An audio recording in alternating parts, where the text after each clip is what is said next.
Good morning, lovely people.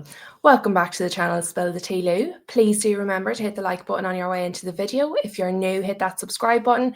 Guys, if you are subscribed and you're not getting notifications, double check, see where you go to subscribe on the channel. You can click the little button and it'll give you like a drop down menu. Often it's default set to personalized notifications, which means it's not giving you all the notifications. So you can change that to all if you would like to receive notifications about when the videos are going up. Generally at the moment, I'm trying to get them out about 11 o'clock every morning. It just means that when you're on your tea break, when you're getting yourself out of bed, when you're taking the dogs out for a walk, when you're, on the drive somewhere, you're able to just get it on and it'll be there at the same time every day. Now, I can't promise that will always be the case because, as you know, I'm slightly disorganized, but at least it gives you a bit of an idea when you can expect videos to be going on. I'm going to say it now because I'll forget to do it later in the video. I will not be around tonight. There'll be no live tonight for 100% certain. Unfortunately, a very good friend of mine's grandma passed away, so I will be going to see her this evening, so I will not be around. However, myself and Ash will be live tomorrow evening, 8 p.m, bumper show, and it's always a bit of crack with myself and Ash. But today, this morning, what I would like to do is talk about the Carabao Cup.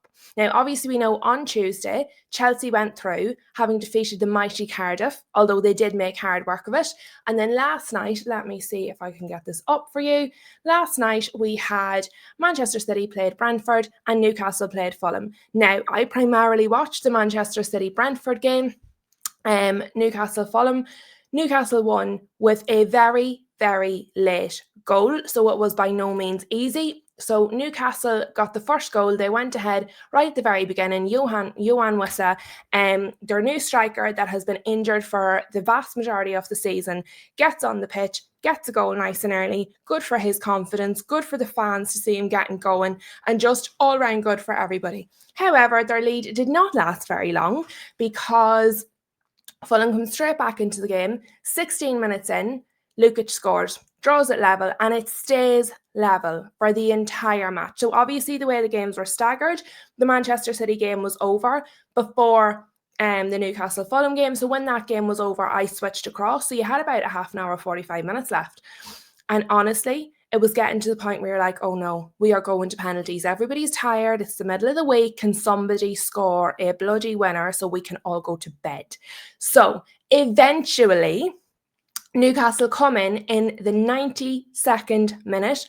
Lewis Miley, 19 years old, a childhood Newcastle fan, the darling of the Newcastle fans at the moment, comes in clutch, scores the winner. The game ends 2-1 to Newcastle. So Newcastle are through. They're all delighted. And wasn't it lovely for Lewis Miley to actually get the goal in the end? Obviously disappointing for Fulham, having held out for so much of the game.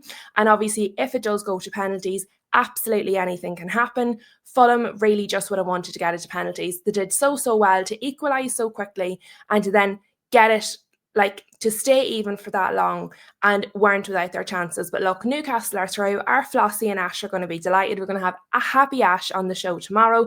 I'm sure he'll tell us in great detail all about it. But as I said, I did primarily watch the Manchester City and Brentford game. Now, what I will say is, while Manchester City were the better team, they probably did deserve the win on the balance of play.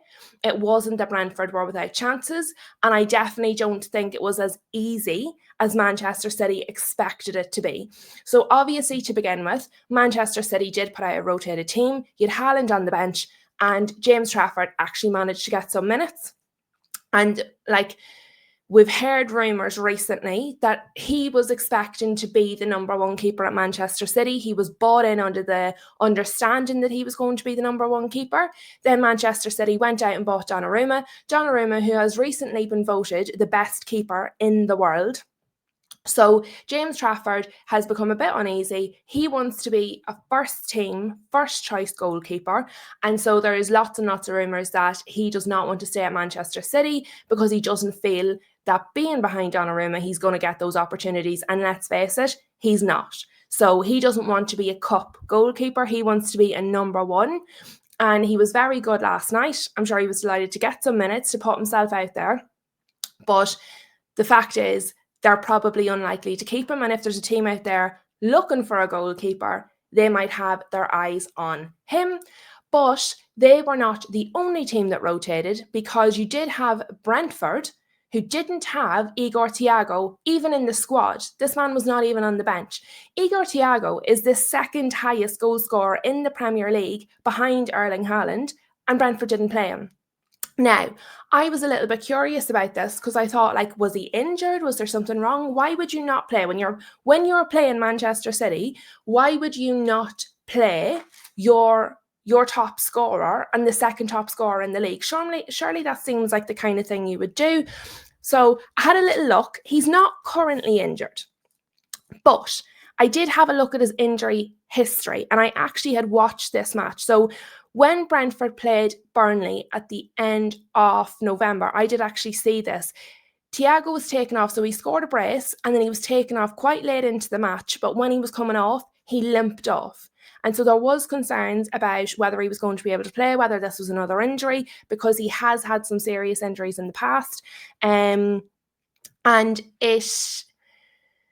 it turned out that no, he was fine, because the next match for them, he was subbed on against Arsenal in the 68 minutes. So we played about 35 minutes there. He then played the full next match against Spurs and the full next match against Leeds. So he's played plenty of minutes since he limped off. So there was no reason for him to not be played, unless he's picked up a niggle in training, unless, because it's a cup, they've decided to rotate him, and because they know he can be injury prone, they've decided that they're going to give him a rest where they can, because if they go out of the cup, obviously they want to go through, but if they go out of the cup, it's not the end of the world. And if they're going to play him minutes, they're going to prioritise those minutes in the Premier League, where he's absolutely smashing it. So you can understand where they're coming from. Now, I'm just going to get this up for you. So he missed, in the 24-25 season, he missed 173 days and 37 matches in all competitions. That is absolutely bananas. So I am just pulling up his transfer market details. Then I'm going to share them with you, so you know I'm not just pulling numbers out of my backside. So you should now see, there he is there. 24-25, knee injury, meniscus injury. Oh, sorry, what did I say? Did I say 173? 273 days. I was making it sound not as bad as it was. So it was actually worse than what I was saying. 273 days he missed in the 24-25 season, which is basically the whole season. That's absolutely bananas. And then the 23-24 season, he missed 62 days. So he is quite an injury-prone player. And he's not particularly old. He's only 24. So for the level of injuries he's having, he's only 24. So what I would say is, based on the 23-24, 24-25, I would say, and then he felt that whatever it was at the end of the Burnley game, even though he's played minutes since, it's very, very possible that they were looking at just resting him and taking a precaution. And look, imagine they played him and he got injured, or he worsened whatever this niggle was, and then they go out anyway. So I can understand maybe why they didn't play him. At first I didn't, but when I looked into it, I really did then understand maybe why he didn't get played. But Shadow was no slouch, and he was through on goal in the 16th minute, and he was absolutely barged out of by Kusanov. He was through on goal and he was barged off the ball. Now, Kusanov got a yellow card for this. There are a whole lot of people, and I mean a whole lot of people, saying that it should have been a red. He was through on goal. It was a last man foul. He had hit the ball just before the foul, and he had hit it towards goal. So often we see, if the ball is going away from the goal when the foul happens, they won't give it, because they're saying, well, the ball was going in the wrong direction anyway, so you weren't going to necessarily score. Whereas in this case, he was through on goal, the ball was going towards the goal, and he was taken out of it. Last man foul. And I would agree with the people that were saying it should be a red card. What I will say is, there's other people who are saying it wasn't even a foul. I disagree with those people, but I would like to say that there are people out there that have that opinion. It's not totally unanimous.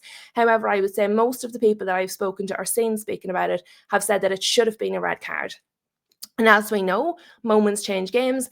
If Manchester City go down to 10 men at 16 minutes into the match, who knows what might have happened? Because by the 20th minute, each team had one shot on target each. So up to that point, it had been reasonably even. Obviously, Manchester City had the vast majority of the possession, but in terms of attacking and doing something with the possession, both teams had a shot on target each. So it was reasonably even to that point. And if City go to 10 men, it just unsettles them. So you don't know what might have happened. However, it was given as a yellow. There was no red. The game plays on. And I have to say, Brentford certainly didn't roll over for City. They gave it a really good shot. They did have their own attacks. They did have their own chances. I don't think it was as easy as maybe City might have internally expected, especially considering Brentford have been dropping down the table. So they were, after the last international break, they were sitting in 10th. They're now sitting in 15th in the Premier League. So their form has dropped off a bit. So I think when you go in against a team and you know their form is starting to fail, you may become a little bit more confident when you're going to face them. But in a cup competition, in the Carabao Cup, anything can happen. It didn't last night, but it can. And so by the 31st minute, 1-0 City, Cherki in so much space, and only one of the Brentford defenders went to close him down. Unbelievable goal. Absolutely unbelievable goal. And I believe he has had, is it 3 assists, 4 assists, and a goal in his last 5 matches. Let's click on my Cherki. Can I get his? No, that's showing me for the match. I don't care about the match. Well, I do care about the match, but that's not what I'm trying to see. I want matches. Here we are. So, obviously, he had a goal last night. He had an assist against Palace. Nothing against Real Madrid, but he did still have a good performance, and 2 assists there against Sunderland, another assist against Leeds. So he's been absolutely smashing it with the goals and assists. We did see him doing the Haaland celebration last night. Haaland was doing the robot on the side there. He totally approved of it. So Rayan Cherki is looking like a really, really good player who is actually only getting better and better. So another reason for us to not like City, because the team that was already fantastic is even better. How exciting for all of us rivals. Definitely exciting for City fans, not so much for the rest of us. Well, look, so you go in at half-time, City's 1-0 up. They come out after the second half. City start off really, really lively.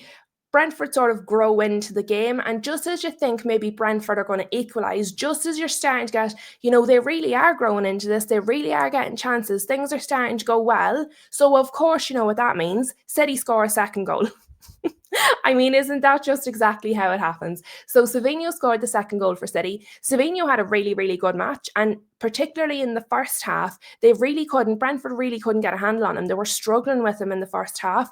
He was playing really, really, really well. So if someone was going to get a goal, he probably did deserve it in the end because he had a really good match. But as I said, for those of us that are not City fans, it's a wee bit sickening. After the second goal goes in, you can see the crowd sort of deflates, like the Brentford fans sort of deflate. The Brentford team deflate a wee bit. It takes them a few minutes to sort of regroup and gather themselves. And then they get back into it. They keep attacking, they keep putting up a fight. They don't just sit in and do damage limitation. They really do try to fight their way back into the match, and they fight all the way through to the end. Now, obviously, they didn't get anything to show for it. And by the 75th minute in through to the kind of early 80 minutes, you can see here that Keith Andrews starts to bring on some youth players. He starts to make some substitutions. First of all, I suppose, look, 2-0 to Manchester City by kind of the 75th, 80th minute. It's highly unlikely our team's going to get back into it. So he's taken off his players that are going to be playing for him in the Premier League, and he's given his youth some minutes, get them experience, get them, soaking in the atmosphere, get them seeing what it's like to play in a game of this nature.